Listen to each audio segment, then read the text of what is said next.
So this is a video tutorial on our previous lessons. Para dun sa mga hindi masyadong nakagets, I have this tutorial so that you could simply understand with the help of Microsoft Excel. So first we'll discuss about concatenate. Okay, concatenate, as I've discussed, it is used to join two or more text string into a single text string.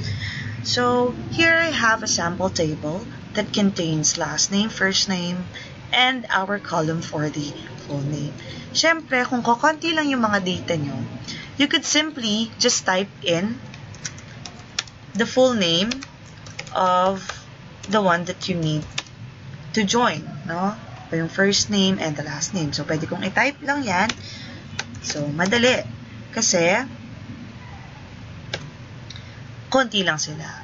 So, paano kung marami kayong mga data? So, syempre, hassle naman kung kunwari, 100 yung data nyo, kailangan nyo lahat pagsamahin yung first name at last name into a single text string. Medyo hassle kung tatype nyo lahat at matatagalan kayo. So, we have a function for that to help you, and that is concatenate. So, first, in every function, always remember to type in the equal sign, and then our function, which is concatenate. As you can see, as I was typing the letters of our function, merong lumalabas na different option below it. So these options are various functions na pwede nyong gamitin in Microsoft Excel that starts with the letter C and O. So marami tayong mga functions sa Excel with different use. Okay? Para hindi kayo malito, you could just type in, kung may mga hinahanap kayong function, you could just simply type in the first letter of it, and pwede na kayo mag-browse.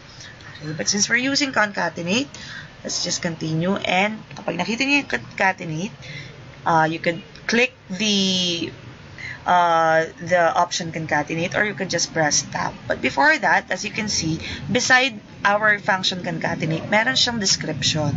So, para din sa mga iba na gustong mag-explore at gumamit ng iba pang functions with Excel at hindi kayo sure kung para saan yung function na yon, you could just read the description beside it. So, as you can see, concatenate here is used to join several text strings into one text string.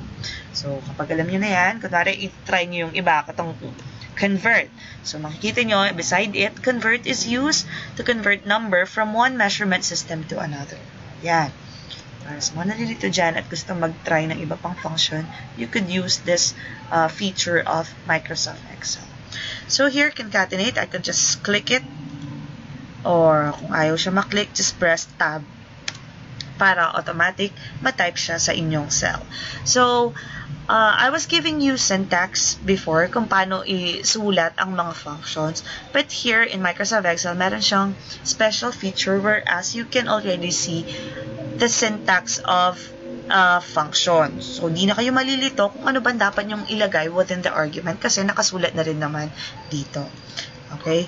So, let's continue. So, ang concatenate, pinagsasama niya ang two or more text string.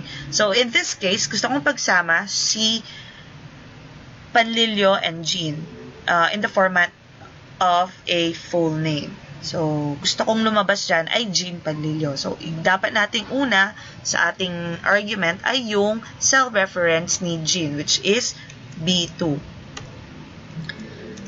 I could type in B2 here, at kung mapapansin nyo, na-highlight yung cell ni Jean, and at the same time, may nagkakulay yung cell reference natin. Magkakulay yung cell reference at yung border ni Jean. That just indicate na yung selected cell na to ay kasali dito sa function natin. Kung medyo natatagalan kayo sa paghanap ng cell reference, you could just simply click on the cell na gusto nyong isali sa function, and automatic, malalagay siya dito sa function nyo. So, pagsasama ko si B2 and A2 para makuha natin ang full name. Kapag okay na yan, just close it with a close parenthesis. Pagtapos ng function nyo, you can simply press enter at lalabas na ang sagot nyo. Kung mapapansin nyo, magkadikit ang Jean Panlilio. Sabi ko sa inyo, concatenate, pinagsasama niya ang two or more text string. But since our text strings, wala naman silang space, itong Jean walang space, Okay? Ang Panlilyo, wala ring space. So, pinagsama niya lang as is. So, for you to be able to have a space sa inyong mga pinagsamang string, maglalagay kayo ng space in between. In our formula bar, pwede tayong magdagdag pa ng another text by simply adding a space. Just simply press the space tab, but of course, you have to enclose it in a double quotation. So, you type a double quotation here, press the space tab for the space, and then close it with a double quotation. And separate it with the comma.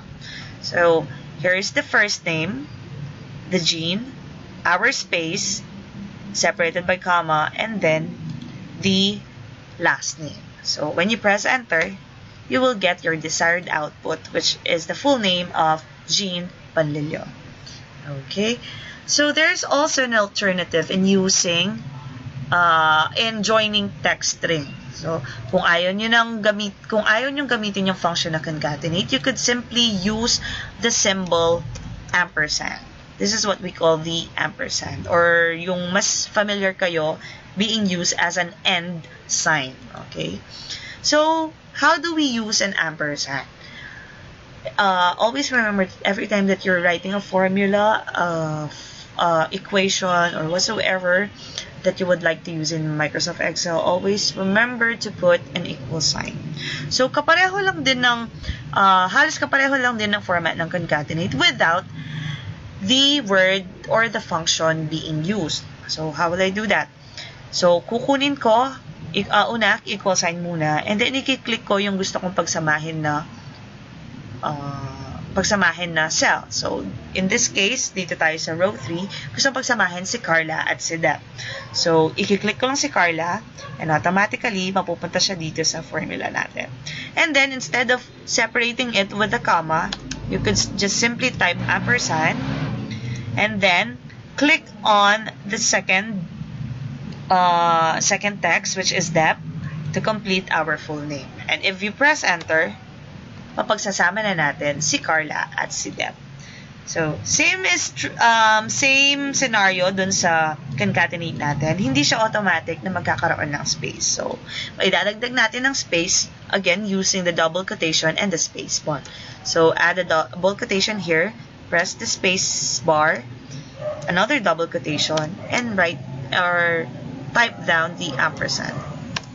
As you press enter, there you go. Napagsama na natin si Carla at si